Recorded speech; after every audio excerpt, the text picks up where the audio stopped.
যমুনা নদীর ভাঙনে সর্বস্ব হারানো মানুষগুলোর কাছে চরে জন্মানো প্রাকৃতিক ঘাস যেন এখন আশীর্বাদ। এই ঘাসের সঙ্গে জড়িয়ে আছে বাস্তুহারা মানুষের জীবনের গল্প।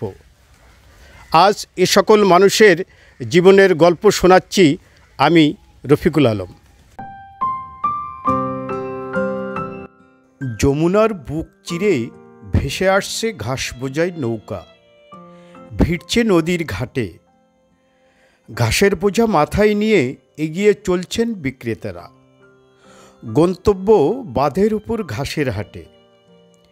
বাস্তুহারা মানুষের জীবনে এই হাট যেন অন্যতম চালিকা শক্তি। বলছি বগুড়ার ধুনুটে যমুনা পাড়ের ঘাসের হাটের কথা। ঘাস কেটে সে গরুকে খেলে আমরা বিক্রিও করি, 400-500 টাকা দৈনিক বেচা কিনে হয়। ঘাস কেটে নিয়ে এসে গরু খেলে 3টে গরু আছে, 12টার দিকে আসি, এসে গরু খেলি আর বিক্রি করি। নদীর ওপারেই বিশাল চর, যেখানে প্রাকৃতিকভাবে বেড়ে ওঠে দুর্বা, কালিমোনা, কাশা সহ নানান জাতের ঘাস। বাঁধে আশ্রিতরা চরের ঘাস কেটে এনে বিক্রি করেন এই হাটে। অনেকের ঘাস বিক্রির টাকায় চলে সংসার।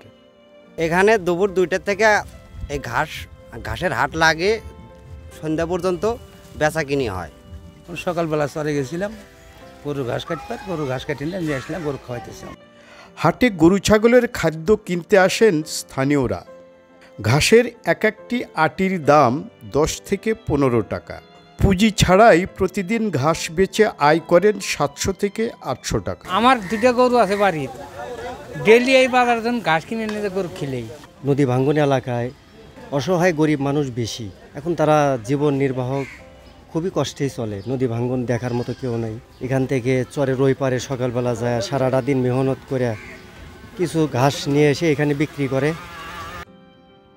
শহরাবাড়ি বাদে ঘাসের হাট বসে প্রতিদিন দুপুরে।